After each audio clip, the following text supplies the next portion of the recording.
전도서 1장 1절부터 11절입니다. 전도서 1장 1절부터 11절입니다. 구약성경 948페이지입니다.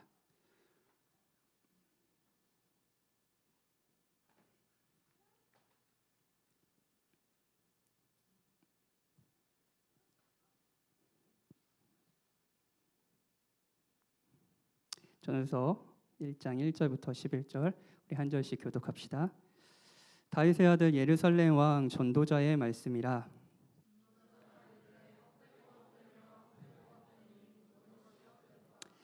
해 아래서 수고하는 모든 수고가 사람에게 무엇이 유익한가? 해는 뜨고 해는 지되 그 떴던 곳으로 빨리 돌아가고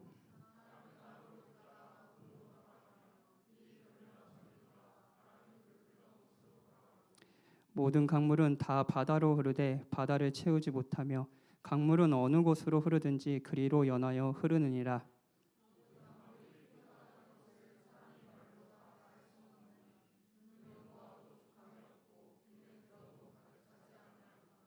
이미 있던 것이 후에 다시 있겠고 이미 한 일을 후에 다시 할지라. 해 아래에는 새 것이 없나니.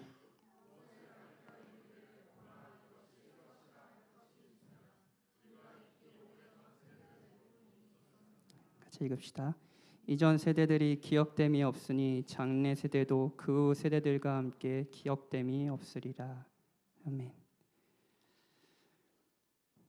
예.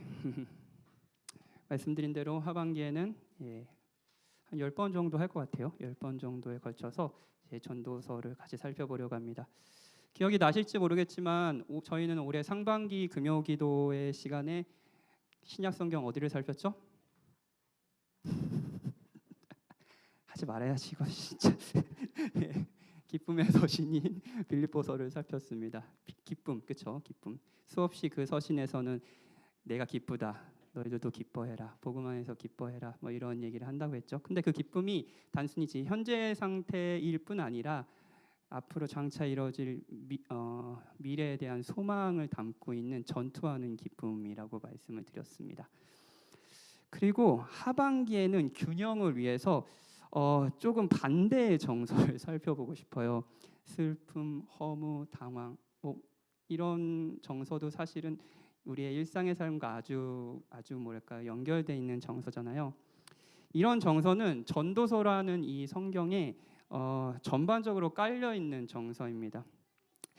성경은 정직해서 되게 정직해요. 그리고 실제적이어서 우리가 기뻐하기 원한다는 것을 알고요. 그런데 우리가 살면서 슬픔, 허무, 당황에 빠진다는 것도 알고 있어요. 그래서 그런 뭐랄까 정서가 전도서에 고스란히 적혀 있죠. 그런데 전도서에 나온 이 정서는 이 슬픔, 허무, 뭐 오늘도 막 헛되고 헛되며 헛되다는 게 몇 번이나 반복되는지, 그렇죠? 근데 이 정서는 우리가 일반적으로 아는 비관적이고 뭐 그런 허무, 뭐 이런 슬픔과는 조금 차이가 있습니다. 그러니까 계속 앞으로 이걸 강조할 텐데요. 이런 거예요.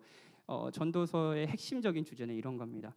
불규칙하게 보이고 허무하게 보이는 세상에서 인생을 어떻게 하면 의미 있게 살 것인가를 치열하게 고민하는 이 전도자의 사투라고 할 수 있습니다. 하반기에는 이 전도자와 함께 이렇게 같이 사투를 했으면 좋겠어요. 우리의 인생의 의미는 무엇이고 그 인생을 우리는 각자 하나님께서 우리에게 맡겨주신 인생을 어떻게 살아야 되나, 이런 것들을 이 전도서를 통해서 한번 살펴보려고 합니다. 전도서를 본격적으로 살피면서 솔직히 이야기하면 참 모든 성경이 각기 해석하는데 어려움이 있어요. 어려움이 있지만 이 전도서라는 성경이 박현진이라는 인간의 특성상 가장 난해하고 받아들이기 힘든, 그리고 공감하기 힘들었던 성경이라는 걸 먼저 말씀드리면서 그 전도서 강의를 시작하고 싶어요. 진짜 이제 저랑 특히 젊은 시절의 저랑은 참 뭐랄까요? 이게 뭔 말하는 거지? 라고 이해할 수 없는 성경 중에 하나였습니다. 1절을 살펴볼까요? 전도자의 저자가 누구냐고 이 책에서 무엇을 하는지를 이제 설명합니다. 누구이고 무엇을 하는지를 설명해요. 다윗의 아들 예루살렘 왕 전도자의 말씀이니라. 전통적으로 다윗의 아들, 그러니까 예루살렘의 왕이라는 표현으로 학자들은 전도서의 저자가 솔로몬이었을 것이라고 예상합니다. 여러분도 많이 그렇게 들으셨죠? 저도 사실 솔로몬이라는 생각을 합니다. 근데 이제 현대 많은 구약학자들은 이제 정황상 이게 아마 뭐 어떤 문체나 이런 것을 봤을 때 이제 솔로몬 시대에 썼을 리는 없고 이제 바벨론 포로기 이후에 쓰여진 익명의 전도자의 글이라고 말하기도 해요. 그런데 이제 익명의 전도자라고 해도 특히 초반에 막 솔로몬이 했을 것 같은 얘기들이 너무 많이 나오거든요. 예. 그래서 이제 익명의 전도자라고 말하는 이제 구약학자들도 자기가 상상력을 발휘해서 솔로몬이라면 했을 법한 행동과 생각을 전달하려고 한다라고 많이 주장을 합니다. 그러니까 이 전도자의 글이 솔로몬이 하는 말이다라고 전제하고 들어도 크게 상관은 없다는 얘기겠죠. 오늘의 말은 솔로몬이 하는 말이에요. 솔로몬에 대해 한번 생각해 볼까요? 솔로몬은 지혜, 예술, 과학에 있어서 당대 인간이 도달할 수 있는 최고의 지점까지 도달했던 사람입니다. 여러분들도 기독교 신앙에 익숙하고 성경에 조금 익숙하신 분들은 지혜 하면 누가 떠올라요? 그러면 솔로몬 이렇게 말하잖아요. 그렇죠? 지혜로운 사람 하면 솔로몬이 말하잖아요. 그에게 지혜를 얻기 위해서 주변 나라 왕들이 다 찾아왔고요. 그리고 그는 노련한 정치가로 그러니까 이스라엘 역사상 가장 부강한 나라를 이제 통치했던 정치가였습니다. 국제 모욕을 통해 엄청난 부를 축적했고요. 이스라엘 유대인들은 지금도 다윗과 솔로몬 시대의 영광을 기다려요. 당시로는 뛰어난 외교술로 외교적 유익을 위해 많은 정략 결혼을 한 인물이었습니다. 솔로몬은 인생의 의미를 발견한 시간과 자원, 돈과 기회를 진짜 모두 소유한 사람이었어요. 누군가 세상을 이해하고 성공적이며 만족스럽고 의미 있는 삶을 이끌어가는 방법을 발견했다고 하면 저 사람은 발견했을 것 같아 라고 하는 사람이 있다면 그 사람이 이제 솔로몬인 거죠. 솔로몬이에요. 여러분이 육아로 고민이 되는 거예요. 애기 어떻게 키우면 좋을까 이런 고민이 들어요. 그런데 우리 교회에 오은영 박사님이 우리 교회에 출석하기로 했다고 합시다. 오은영 박사님이 이정경 목사님이 너무 좋아하는 거예요. 그래가지고 우리 교회에 출석하기로 하신 거예요. 할렐루야죠, 그렇죠? 그러면 바로 찾아가서 이렇게 얘기해. 제가 저희 아이가 이러한데 어떻게 키워야 되냐고 묻지 않겠어요? 그렇죠? 제발 오은영 박사님이 우리 교회로 오시면 참 좋을 것 같아요. 저는 최근에 그 김창옥 선생님 혹시 다들 아시나요? 너무 유명하시죠. 저는 강의가 진짜 재밌더라고요. 그 유쾌하시고 삶에 대한 통찰도 너무 좋고 그 하시는 답변이 굉장히 따뜻한 위로도 있고 그리고 정확한 통찰과 충고 이런 것들이 있어서 개인적으로 상담가로서 제가 되게 많이 배우고 싶은 그런 선생님인데 너무 멋있어요. 근데 이 선생님도 이제 그 신앙인이시더라고요. 근데 이 선생님이 우리 교회 집사님으로 오신다고 생각해 봅시다. 집사님 오시는 거예요. 김창국 선생님이. 예. 그러면 바로 찾아가서 이거 질문하지 않겠어요? 저 남자친구와 결혼해도 되나요? 이런 거 묻지 않겠어요? 그렇죠? 묻겠죠. 김창국 선생님 제발 답변을 주세요 하면서 믿겠죠. 네, 솔로몬이에요. 솔로몬입니다. 역사상 가장 지혜로운 사람이요. 김창국 선생님이 아무리 지혜롭다 해도 그 지혜가 비교도 되지 않은 사람이에요. 그분이 여기 전도자라고 하는 것은 일종의 모든 회중들 앞에서 회중들을 모아서 어떤 것을 가르치는 교사 이런 사람을 의미합니다. 지혜를 가르치는 거예요. 회중들을 모았습니다. 그리고 지혜를 가르치려고 합니다. 지혜를 말합니다. 그게 뭐냐고요? 헛되고 헛되며 헛되고 헛되니 모든 것이 헛되도다. 자, 어떻게 살아야 할지 몰라서 왔는데 김창호 선생님이 헛되고 헛되며 헛되고 헛되니 모든 것이 헛되도다 라고 이야기하는 거예요. 그럼 열받지 않겠습니까? 결혼을 얘랑 해야 될까요? 라고 물으니 이렇게 대답하시는 거예요. 해 아래 수고하는 모든 수고가 사람에게 무엇이 유익할까? 이렇게 얘기하는 거예요. 이해가 되나요? 일단 헛되다라는 단어를 무수히 반복합니다. 5번이나 반복해요. 히브리 성경의 전체에서 헛되다라는 단어의 약 반이 전도서에 쓰였습니다. 전도서의 주제는 인생이 헛되다이기도 해요. 거의 최상급으로 헛되다. 만약 인생을 설명하는 것에 있어서 이제 가장 명확한 단어가 뭐냐라고 했을 때 솔로몬은 헛되다를 선택한 거예요. 헛되다라는 말보다 더 정확한 표현이 없다고 이 지혜자는 선택한 겁니다. 솔직히 말해서 이제 이 부분에서 제가 불편했던 점, 솔직히 말해서 젊은 날에 이제 청년기의 박현진은 이 문장이 이해가 되지 않았습니다. 예, 저 진짜 좀 낙천적이거든요. 낙천적이에요. 뭐 행복을 향한 기대가 있고 어떻게 하면 행복할 것이라는 나름대로 계획도 있었습니다. 어떤 사람과 결혼하고 싶었고 목회자가 되면 어떤 목회를 해야 되는지 꿈을 꾸고 있었고요. 그 꿈을 나름대로 이룰 거라는 자신감도 있었습니다. 저는 앞으로 나가고 있다고 생각했고요. 성장하고 있다고 나름대로 자부하고 있었습니다. 예, 자뻑이죠, 자뻑. 그렇죠? 없는 척하지만 이게 굉장히 심한 사람이거든요. 예. 자존심 제가 강할 것 같아요, 안 강할 것 같아요? 자존심 없는 척, 막 약한 척, 막 여러분들에게 그래 하지만 제가 저랑 같이 일해보고 저랑 같이 곁에 있는 사람은 제가 얼마나 똥꼬집인지 알 겁니다. 예, 고개 끄덕이지 마세요. 그런 사람이에요. 자존심이 센 사람은 자존심이 센 척을 하지 않아요. 그냥 평소에는 뭐 지는 척도 하고 아유 너 말이 맞아 막 이렇게 하다가 결정적일 때 절대 자신의 뜻을 굽히지 않죠. 그게 박현진이에요. 예, 친해지면 안 되겠죠? 이런 사람이에요. 이런 저에게 그러니까 인생을 살아가는 대로 나름대로의 기준과 이렇게 하면 되겠다라는 것이 명확하고 이걸 이룰 수 있겠다라는 자신감도 넘치는 저에게 인생이 헛되다라는 결론이 저는 이해가 되지 않았습니다. 그래서 이제 통독을 하면 꼭 이게 전도서가 걸리잖아요. 그럼 빨리 읽었어요. 그냥 헛되고 이게 그냥 아유 힘들다 하면서 읽었어요. 전도서를 이해하는데 중요한 단어가 몇 가지 있는데 다시 한번 말씀드리면 그것 중에 하나는 헛되다입니다. 이 헛되다라는 개념이에요. 이 단어는 1차적인 의미가 수증기, 뭐 숨, 숨 쉬는 숨, 한숨, 그리고 연기, 뭐 구름, 뭐 이런 겁니다. 그러니까 전도자는 인생을 평가하면서 이렇게 말하는 겁니다. 연기 중에 연기다, 모든 것이 연기다, 이런 거예요. 연기, 숨, 뭐 이런 단어라고 보니까 굉장히 문맥에 따라서 은유적으로 이 단어를 사용하겠죠.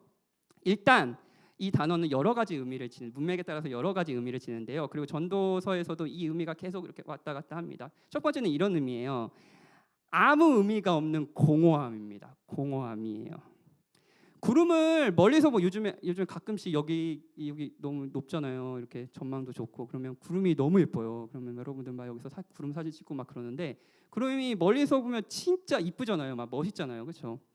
그래서 동화 속에 보면 꼭 구름 위에 막 세상을 그리기도 하고 막 꼭 하늘나라에는 땅이 구름이잖아요. 그렇죠? 구름을 밟고 다니잖아요. 구름을 타기도 하고 막 그래요.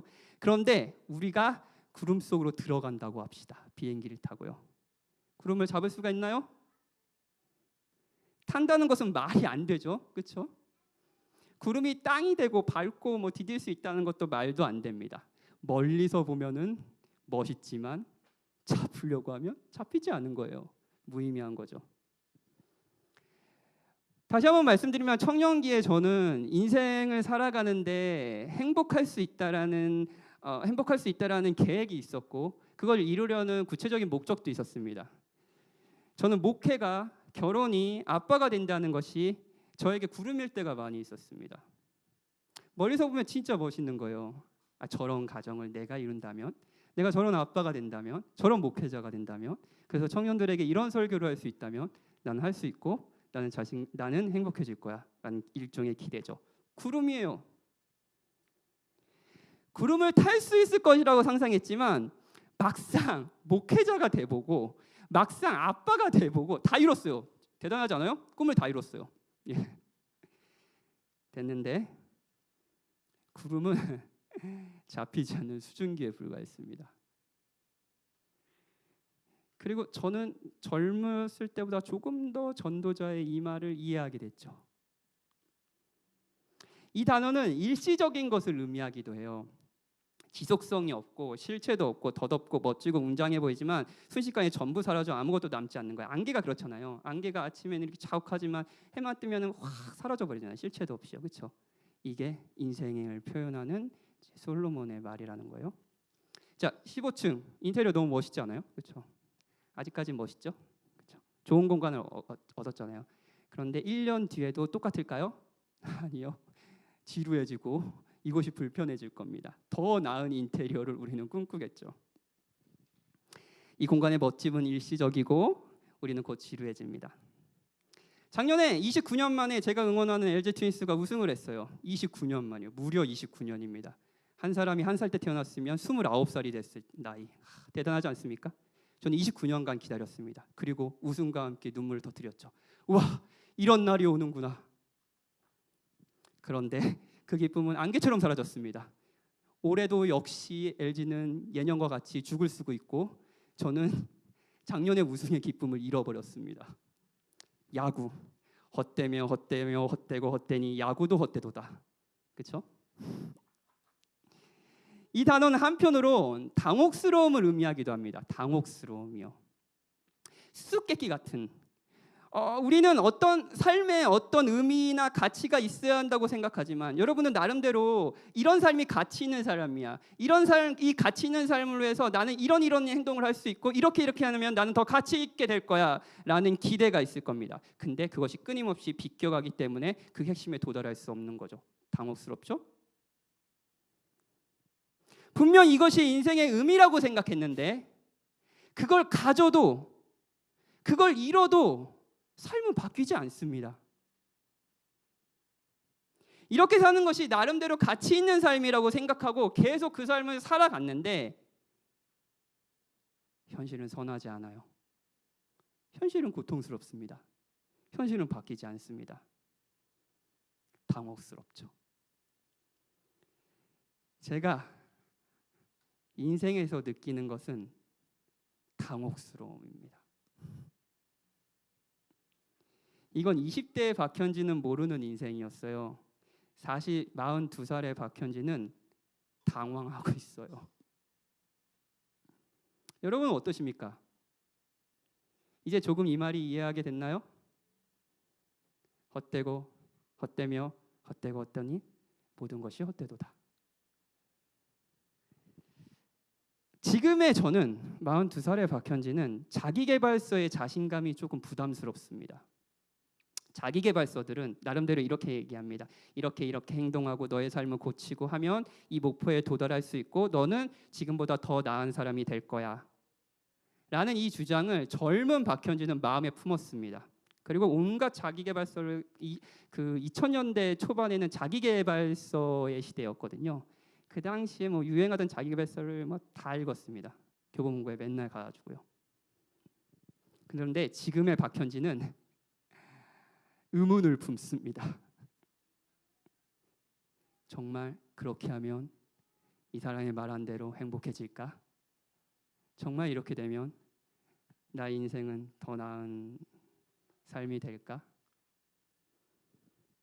목회를 하며 저와 여러분의 삶을 신중하게 살펴볼 수 있는 기회가 참 많았어요.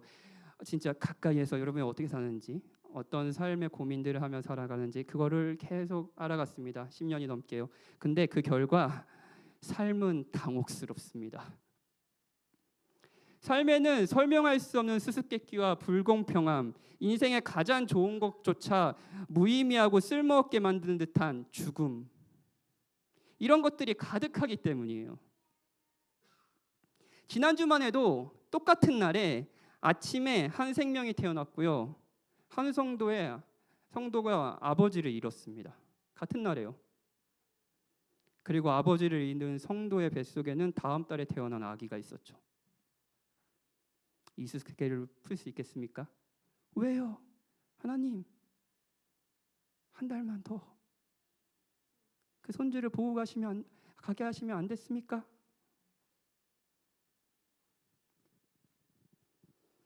물론 우리가 이번 주 지낸 일하고 먹고 마시고 삶을 누리는 우리가 사랑하는 세상은 선하고 아름다운 세상입니다. 하나님이 그렇게 만드셨죠? 하나님이 보시기에 좋게요. 그렇죠? 하나님은 창세기 1장과 2장에서 세상을 그렇게 만드셨습니다. 이 모든 세상은 하나님이 보시기에 좋았습니다. 하나님이 모든 것에 미소 지으는 세상이 맞습니다.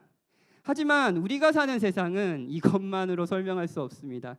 창세기 3장의 결과, 인류의 타락, 아담의 타락으로 인해 죄의 결과가 가득합니다. 세상은 불의하고 불합리적이에요. 납득이 안 되는 일이 계속 일어납니다. 우리 각자는 더 나은 삶을 위해 소망을 품지만 그 소망은 거품, 안개, 숨처럼 사라져버려요. 그리고 또다시 살아야 하니, 왜냐하면 소망이 없으면 살 수가 없잖아요. 인간이란 존재가요. 그러니 나름대로 손 앞에 붙잡는 소망을 또 붙잡죠. 그리고 또 실망. 전도자는 솔직합니다. 이 지혜자는 자신이 느낀 삶을 솔직하게 얘기합니다. 창세기 1장과 2장에 하나님이 만든 세상과 3장에 인간이 망쳐버린 세상의 공존과 긴장, 우리가 사랑하고 누리는 세상이 있어요. 그리고 우리가 이해할 수 없는 혼란한 세상이 있습니다. 이거를 전도자는 솔직하게 이 책에서 이야기하는 거예요. 삶은 복잡하고 당황스러워요. 그래서 지금의 저에게 전도서는 현실적입니다. 누군가 저에게 이런 질문 많이 해요. 누군가 저에게 하나님이 선하신가요? 하나님 진짜 선하신가요? 이런 질문 많이 해요. 묻는다면 저는 성경에 근거해서, 그리고 성경에 근거한 소망을 가지고 하나님은 선하십니다라고 언제나 대답했습니다. 그런데 우리 이렇게 질문한 적은 없는데, 목사님으로서 말고요, 그냥 형으로서, 오빠로서 얘기해 주세요. 그냥 아저씨로서 얘기해 주세요. 뭐가 다른지 모르겠지만 목사와 아저씨가 그렇게 묻는다면 저는 솔직하게 이렇게 답할 것 같아요. 저도 하나님께 묻고 있습니다. 이게 제 솔직한 답변입니다. 당황스럽고 당황스러우며 당황스럽고 당황스러우니 모든 것이 당황스럽다. 저는 전도자의 말을 이제 좀 알 것 같아요. 여러분 알 것 같나요? 여러분 중에는 젊은 날의 박현진과 같이 아직 전도자의 말이 이해가 되지 않는 분이 계실지 모르겠습니다. 나름대로 여러분들의 허무와 당황 이런 거 없이 나름대로 여러분의 삶을 꽤 잘 계획하고 이렇게 하면은 내 삶이 더 나아지고 가치 있는 삶이 될 거고 행복해질 것이다라는 방향성과 목적이 있는 분도 계시겠죠. 응원합니다. 근데 데이비드 깁슨이라는 목회자는 인생 전도서를 읽다라는 전도서에 대한 좋은 설교집을 썼어요. 아마 이제 전도서 설교를 할 동안 이 책을 계속 인용할 건데 아마 여러분도 한번 읽어보시면 좋을 것 같아요. 근데 이분이 그 1장을 설교하면서 이런 말을 합니다. 사람들이 살아가는 방식이 아이들이 하는 역할놀이 같다고 이 얘기해요. 역할놀이 아세요? 역할놀이? 예. 가장 대표적인 게 소꿉놀이잖아요. 그래서 너는 아빠에, 너는 엄마하고, 너는 애기에. 그럼 난 애기 안 할 거야, 나 아빠 할 거야, 막 하고 그런 게 소꿉놀이잖아요. 그렇죠? 그리고 병원놀이 하면 누구는 의사하고, 누구는 병자하고 이거 돌아가면서 해야 됩니다. 다 의사하고 싶어 해가지고 돌아가면서 해야 돼요. 막 그렇게 이게 이제 역할놀이잖아요. 이게 아이들이 주로 이제 사회성을 합숙하는 나름대로의 방법이죠. 역할놀이예요. 그런데 역할놀이에는 현실이 일부 담겨 있긴 하지만 무엇보다도 소망이 담겨 있다는 것 혹시 아시나요? 소망이 담겨 있어서 한편으로는 역할놀이는 비현실적이라는 걸 아시나요? 좀 설명해 볼게요. 이연이 5살짜리 애가 이제 병원놀이를 저랑 하라고 해요. 그래서 아빠는 환자에 꼭 저보고 환자를 해라 그래요. 그리고 자기는 의사를 한다 그래요. 그러면서 역할놀이가 시작됩니다. 그러면은 제가 아이고 배가 아파요. 배가 너무 아파서 왔어요. 밤새도록 아파서 왔어요. 연기 잘해야 돼요. 막 이렇게 와서 했어요. 그러면 이연이가 청지기를 배에 대고 막 입도 막 거울 같은 거 살펴보고 막 그렇게 하면서 말해요. 주사를 맞아야겠군요. 이렇게 얘기해요. 현실이죠. 자기가 당해본 거예요. 그렇죠? 현실이죠. 그런데 아이들의 역할놀이에서 이런 건 없습니다. 주사를 맞았는데도 계속 아파요. 주사를 맞으면 무조건 나아야 돼요. 감사합니다. 이제 하나도 안 아파요 하고 집에 가야 됩니다. 주사를 맞으면 괜찮아져야 해요. 자, 아이가 아이스크림 상점 놀이를 합니다. 아이스크림 이런 거 장난감도 있거든요. 그러면 제가 이 아이스크림을 주세요 해요. 그러면은 이건 현실이죠. 아이스크림 먹고 싶으면 아이스크림을 살 수 있어요. 근데 역할놀이에서는 내가 원하는 아이스크림을 다 살 수 있습니다. 저 돈이 없어요. 이런 거 없어요. 그냥 주세요. 그러면 다 줍니다. 제가 이연이한테 한번 돈 주세요 했더니 이게 돈이에요. 이거 말고 진짜 돈 주세요 했더니 이게 돈이에요. 계속 얘기하더라고요. 소망이 반영되는 역할놀이죠. 이한이는 이제 7살짜리 아이는 무엇보다 역할놀이 중에 경찰놀이를 좋아합니다. 그래서 이제 얘는 경찰이 되고 싶은 꿈이 있거든요. 목사는 절대 되기 싫어하고 경찰이 되고 싶어합니다. 그래서 경찰 꼭 자기는 경찰을 한다고 하죠. 그리고 저는 뭐예요? 악당이죠, 도둑이죠. 예. 저는 도망을 갑니다. 진짜 힘들어요. 도망가라고. 아빠 열심을 다해서 도망가야 돼. 그래서 도망을 가요. 방으로 도망가요. 그럼 이한이가 잡아요. 한 번은 제가 악당인데 도둑인데 이한이를 이렇게 잡으려고 해서 제가 힘으로 제압을 해버렸습니다. 일단 이한이가 이렇게 대답하세요. 뭐라고 하는지 아세요? 악당이면 경찰한테 잡혀야지 이렇게 얘기해요. 경찰한테 져야지. 소망이 반영된 현실이죠. 그렇죠? 저는 제가 사는 방식이 그리고 이 시대에 많은 사람들이 사는 방식이 이런 역할놀이, 소꿉놀이 같다는 생각을 했습니다. 데이비드 깁슨도 마찬가지로 그런 얘기를 하죠. 제가 품는 행복에 대한 기대가 소꿉놀이에서 아이들이 생각하는 것과 크게 다르지 않다는 생각을 한 거예요. 전도자는 그런 저와 여러분에게 이렇게 묻는 셈입니다. 오늘요. 정말 삶이 그러니? 너가 기대를 품는 대로, 너가 소망하는 대로 정말 삶이 그러니? 나와 함께 생각해 보지 않을래? 현실은 실제 가게에서는 여러분이 원한다고 해서 전부 살 수 없고, 실제 병원에서 사람들은 진짜로 고통스러워하고 그냥 이게 아니에요. 의사라고 해서 늘 모든 사람을 낫게 해줄 수도 없습니다. 실제로 정의로운 권력인 경찰은 불의한 권력인 악당에게 힘을 못 발휘하고 무력할 때도 더 많습니다.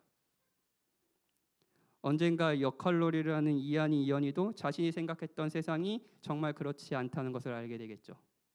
그럼 뭐라고 얘기할까요? 어때고 어때며 어때고 어때니 모든 것이 어때도다 라고 얘기할까요? 지혜자는 이렇게 묻습니다. 해 아래서 수고하는 모든 수고가 사람에게 무엇이 유익한가? 해 아래는 해의 영향을 받는 모든 세상을 의미해요. 그러니까 해의 영향을 받지 않는 세상은 없잖아요. 지구상에요. 그러니까 뭐 다른 의미도 있는데 마지막에 다시 설명할게요. 근데 1차적으로는 그냥 모든 사랑을 의미합니다. 어쨌든 모든 세상에서 수고하는 모든 수고가 사람에게 무엇이 유익한가라고 묻는 거예요. 전도자의 핵심적인 질문입니다. 전도서의 핵심적인 질문이에요. 유익이라는 단어는 수익 혹은 이익을 의미하니까 이런 질문을 하는 겁니다. 평생 수고한 대가는 무엇인가? 그렇게 열심히 일하는데 그것의 결국은 무엇인가? 우리는 마지막에 무엇을 얻는가? 우리에게 무엇이 도대체 남는 건가? 온갖 수고를 통해 얻는 긍정적인 이익은 무엇인가? 하고 지혜자가 묻는 거예요. 한 주 일을 하셨습니까? 열심히 일하셨어요? 그 일을 한 궁극적인 이익은 뭡니까? 여러분에게 뭐가 남았습니까? 월급이요? 통장에 찍히고 일주일 만에 사라지는 그 월급이요? 그것이 이익이라면 여러분 너무 허무하지 않습니까? 어떤 분은 일을 해서 성과를 내는 것이 나에게 이익입니다라고 말할 수 있어요. 그렇죠? 계속 성장하는 거예요. 성과를 하고. 이번 주에 일하면서 낸 성과가 여러분에게 남는 건가요? 좋습니다. 그리고 바로 여러분에게는 다음 주에 과제가 주어지겠죠. 이번 주에 한 성과는 잊혀집니다. 한 프로젝트를 성공적으로 마무리했나요? 그리고 다음 프로젝트가 있을 거예요. 그리고 또 다음. 도대체 뭐가 남는 건가요? 다람쥐 쳇바퀴를 계속 도는 거 아닌가요? 계속 뛰는 거예요. 다람쥐는 열심히 앞으로 나아가고 있다고 생각하지만 결국 제자리를 계속 도는 거예요. 5절에서 전도자는 그냥 살지 말고 조금 진지하게 삶에 대해 생각해 보자고 해요. 해가 떠요. 해가 뜹니다. 그리고 집니다. 그리고 내일이면 또 그 자리에서 해가 뜨겠죠. 해가 뜨고 지겠죠. 6절 바람이 불어요. 남해에서 불다가 이리저리 돌며 또 불던 곳으로 돌아갑니다. 계속 반복됩니다. 계속 반복돼요. 매해마다 여름은 오고요. 올 여름 너무 더웠죠. 내년에도 또 올 거예요. 제가 장담해요. 예언할게요. 내년에 여름이 옵니다.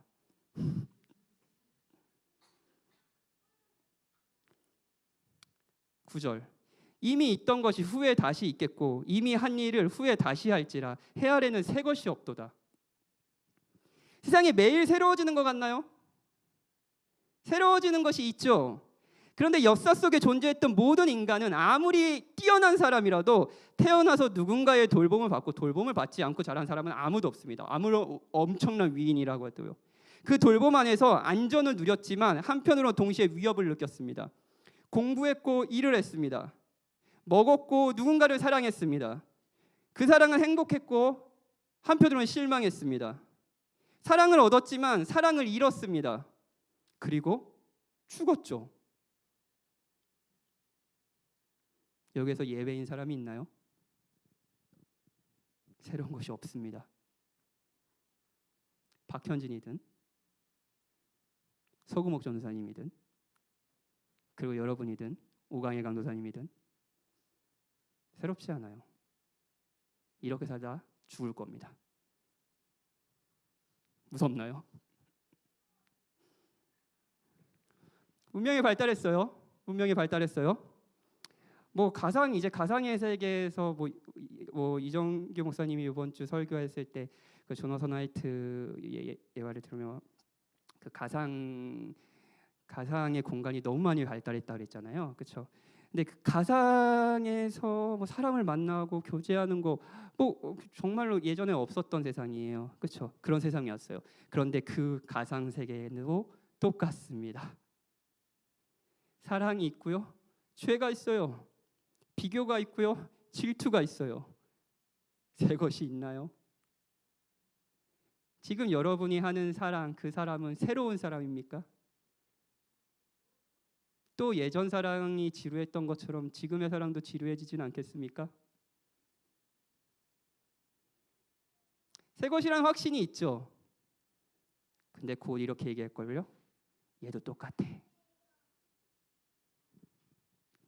그리스 로마 신화에 보면 시지프스라는, 이거 굉장히 유명한 예인데, 시지프스라는 인간이 죄를 범하자 제우스가 벌을 내렸어요. 그 벌이 뭐냐면요, 큰 바위를요 산 꼭대기까지 밀어 올리는 거예요. 그 그림 너무 유명하잖아요. 밀어 올리는 거예요. 그런데 시지프스가 바위를 산 꼭대기까지 자기 몸보다 더 큰 바위를 막 밀어 올립니다. 손끝까지 밀어 올려요. 그러면 바위는 그 꼭대기에 오를 때쯤 다시 힘이 빠져 아주 원점으로 굴러 떨어져 내려갑니다. 밀어 올리면 내려가고 그러면 다시 밀어 올리는 일을 반복해요. 이것이 시지프스가 받은 벌이었어요. 여러분의 삶은 다른가요? 돌을 어디까지 올렸습니까? 그 돌은 또 떨어지지 않겠습니까? 그럼 처음부터 다시. 결론적으로 당황스럽고 무의미하게 보이는 헛된 삶, 반복되는 순환적인 새로울 것이 없는 삶에서 채워지고 완성되는 것이 아무것도 없다고 전도자는 말합니다. 8절. 모든 만물이 피곤하는 것을 사람이 말로 다 할 수 없나니 눈은 보아도 족함이 없고 귀는 들어도 가득 차지 아니하다. 우리의 눈과 귀로는 우리가 바라보는, 인간으로서 바라보는 현실은 만족할 줄 모르고 구함이 결코 끝나지 않을 것이며 채워지지 않을 것입니다. 우리는 삶의 의미와 삶이 제기하는 질문에 대해 만족스러운 대답을 결코 도달하지 못할 것이다. 결국 노력하다가 기진맥진하고 말 것이다 라고 지혜자가 얘기하는 거예요. 우리는 만족을 위해 현실적이지만 비현실적인 소망의 소꿉놀이를 합니다. 승진을 하거나 교회가 성장하는 것을 보거나 자녀들이 착하게 커가면 우리는 중요한 인물이 되어 우리 뒤에 연속적인 유산을 남길 것처럼 역할극을 합니다. 이직을 하거나 지금은 그럴 일 없지만 후에 태양으로 달로 이주를 하면 우리는 따분한 권태와 평범한 일상을 경험하지 않을 것처럼 역할극을 합니다. 새 집으로 이사하면 우리는 더 행복할 것이고 다시는 이사하고 싶지 않을 것처럼 흉내냅니다. 한 관계를 끝내고 새로운 관계를 시작하면 우리는 결코 답답함을 느끼지 않을 것처럼 흉내냅니다. 결혼을 하거나 결혼을 하지 않으면 우리는 만족할 것처럼 흉내냅니다.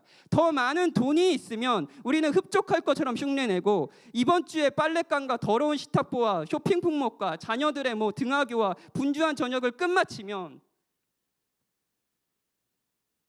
다음 주는 더 한가할 것처럼 흉내냅니다. 그런가요? 시간이 항상 우리 편이라 우리가 원하는 일을 하고 우리가 원하는 사람이 될 수 있을 것처럼 흉내냅니다. 우리는 반복의 굴레를 깨고 마침내 지루함에서 벗어나 세상에, 그 지루하지 않는 세상에 도달할 수 있을 것처럼 흉내냅니다. 이것이 우리가 살아가는 방법, 해 아래 소꿉놀이가 아닌가요? 현실적이지만 비현실적인 소망을 반영하며 계속 살아가는 거예요.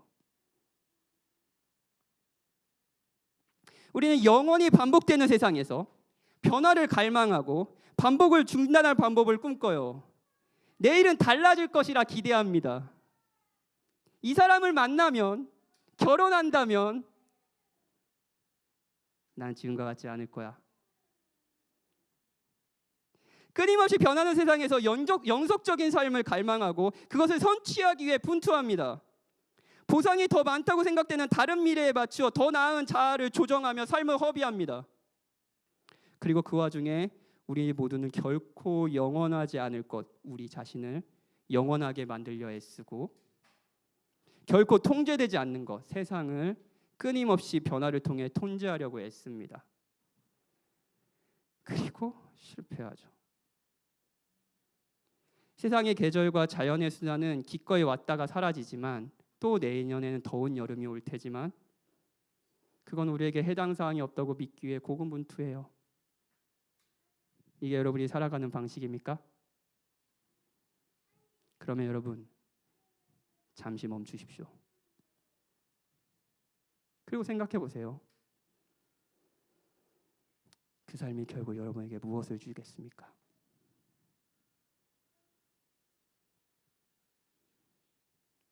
여러분은 결국 전도자와 같이 말하지 않겠습니까? 헛되고 헛되며 헛되고 헛되니 모든 것이 헛되도다. 해 아래서 수고하는 모든 수고가 사람에게 무엇이 유익한가?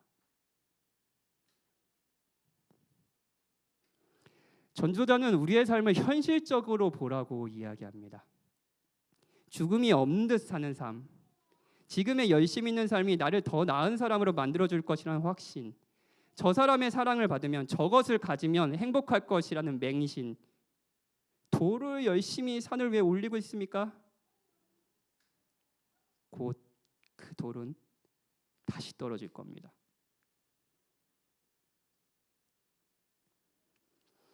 저는 올해 하반기에 여러분과 같이 지혜롭지만 한편으로 혼란을 겪고 있는, 그래서 우리와 같은 이 전도자 솔로몬과 함께 수수께끼 같은 삶에 대한 탐험을 여러분과 같이 해보고 싶습니다. 분명하게 말씀드리고 싶은 것은 전도자는 현실적인 삶의 허무함을 느끼지만 동시에 하나님이 선하시며 인생은 우리가 누리도록 주신 하나님의 놀라운 선물이라고도 얘기해요. 이게 두 가지가 막 전도서에 막 번갈아 가며 나옵니다. 그래서 이거 읽는 사람이 좀 혼란스럽습니다. 이거 이중인격자 아니야? 이런 식으로요. 도대체 뭐라고 하는 거야? 그래서 막 어떤 사람은 까르페 디엠, 현재의 삶을 즐겨라. 막. 근데 헛되다. 뭐야, 어떡하라는 거야? 전도자는 혼란을 겪고 있습니다. 그런데 그 안에 질문하는 믿음, 분투하는 믿음이 있죠. 그 믿음의 사투에 여러분을 초대하고 싶습니다.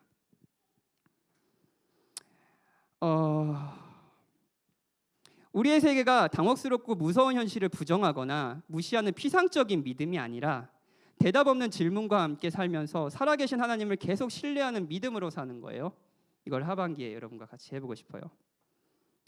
오늘 본문은 굉장히 냉소적인 것처럼 보이지만 감정적으로나마 약간의 소망이 있습니다. 전도자는 3절에서 해 아래에서 수고하는 모든 수고가 사람에게 무엇이 유익한가라고 묻었다 그랬잖아요. 9절에서는 해 아래에 새 것이 없다라고 말합니다. 그런데 모든 세상에서 수고하는 수고가 이렇게 아까는 1차적으로 모든이라고 번역해야 이렇게 의미다라고 했지만 단순히 그런 의미가 아니에요. 그럼 그냥 모든이라고 썼겠죠. 근데 굳이 해 아래에 새 것이 없다. 해 아래 모든 수고가 헛되다. 이런 무엇이 유익한가 이렇게 해 아래라는 수식어를 붙입니다. 그리고 이건 전도서에서 반복되는 계속 나오는 하나님이 빠진 세상을 의미합니다. 해 아래의 세상, 하나님이 없는 세상. 하나님이 여러분 삶에서 빠져버린다면 여러분의 수고하는 모든 수고가 사람에게 무엇이 유익하겠습니까? 하나님이 빠져버린 세상에서 새 것이 있습니까? 그래서 하나님이 빠져버린 세상에서는 정직하게 바라보며 허무와 비관으로 빠질 수밖에 없습니다. 그런데 복음을 들으십시오. 복음이에요. 복음. 여러분의 삶이 무의미한 것이 아니라 의미가 있다는 기쁜 소식입니다. 타락한 인간이 태어나고 살고 죽고 하는 무한 반복의 세상에 완전히 새로운 사건이 일어났어요. 하나님의 아들인 예수님이 세상에 오셨습니다.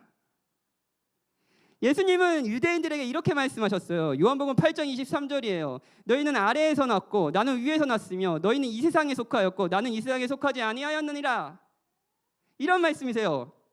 그리스도는 우리와 같은 인간이셨습니다. 박현진과 같은 인간이셨어요. 근데 우리와는 다른 하나님이셨습니다. 그리고 그분은 우리와 같은 삶을 사신 듯 보입니다. 태어나서 먹고 자고 일했습니다. 모든 인류가 살았던 바로 그 삶이요. 예수님은 그 삶을 사셨습니다. 가족들을 사랑했어요. 해 아래 새 것이 없나요? 아니요. 그리스도는 우리와 달리 완전히 세우러 오셨습니다. 그분은 우리와 같이 사셨지만 살고 먹고 자고 하셨지만 죄는 짓지 않으셨습니다. 물론 그리스도도 모든 인류와 함께 여러분과 저와 같이 죽었습니다. 해 아래 새 것이 없나요? 아니요. 그리스도의 죽음은 우리의 죽음과는 달랐습니다. 그분은 자신의 죄 때문에 죄의 형벌로서 죽지 않으셨습니다. 우리의 죄로 우리가 받아야 될 영원한 형벌을 받으셨습니다. 그리고 부활하셨죠. 여러분, 아담의 범죄에 의해 모든 인간이 돌고 돌고 또 돌고 또 돌고 또 돌고 또 돌고 그 끝나지 않을 것 같은 순환을 그리스도께서 끝내셨다는 것을 아시나요? 여러분의 세상이 하나님이 계시다면 그 세상은 헛되지 않습니다. 그 삶에는 새로운 것이 있습니다. 여러분은 그리스도 안에서 새로운 피조물이 되었습니다. 그런즉 누구든지 그리스도 안에 있으면 새로운 피조물이라. 이전 것은 지나갔으니 보라 새 것이 되었도다. 여러분이 그리스도 안에 있다면 여러분의 그 치열한 삶 가운데 하나님이 제외되지 않고 하나님이 그곳에 계시다면, 하나님이 빠져있지 않다면 여러분의 모든 수고는, 이번 주 여러분이 살았던 모든 수고들은 헛되지 않습니다. 반복되는 것 같은, 이번 주에 집안이 많으셨죠? 다음 주도 똑같을 거예요. 그 반복되는 일이 도대체 무슨 의미냐? 그리스도 안에서는 의미가 있습니다. 혼란스럽고 수수께끼 같은 그 인생에서 도저히 이게 왜 나한테 이런 일이 일어나는 거지? 라는 그 인생에서 계속 우리는 의문을 품지만 여러분의 그런 삶에 의미가 없는 삶이 아닙니다. 당황스러운 삶이 아닙니다. 잠깐 당황할 수 있지만 여러분은 그 삶의 의미를 발견하게 될 것입니다. 그러므로 내 사랑하는 형제들아, 부활을 이야기하면서 바울은 이렇게 얘기해요. 그러므로 내 사랑하는 형제들아, 견실하며 흔들리지 말고 항상 주의 일에 더욱 힘쓰는 자들이 되라. 이는 너희 수고가 주 안에서 헛되지 않은 줄 압니다.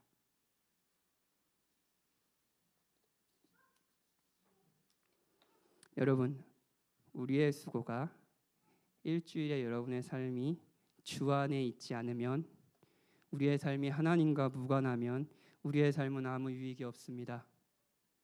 하지만 그런 우리를 의미 있는 삶, 새로운 존재, 헛되지 않는 존재로 되게 하기 위해서 답을 찾을 수 없는 혼란한 현실에서도 계속 믿음을 가지고 완성될 하나님의 선을 믿음으로 바라보며 사는 새로운 피조물이 되게 하시기 위해 그리스도께서는 우리와 같지만 우리와 다른 인생을 사셨습니다. 그리스도는 앞으로 나아가신 유일한 인간이십니다.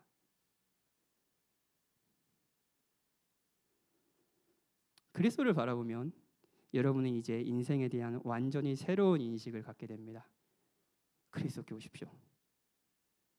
그리스도가 허무한 여러분의 삶에 의미를 주시는 분이시며 당황스러운 여러분이 붙잡아야 할 소망입니다. 우리 같이 기도합시다.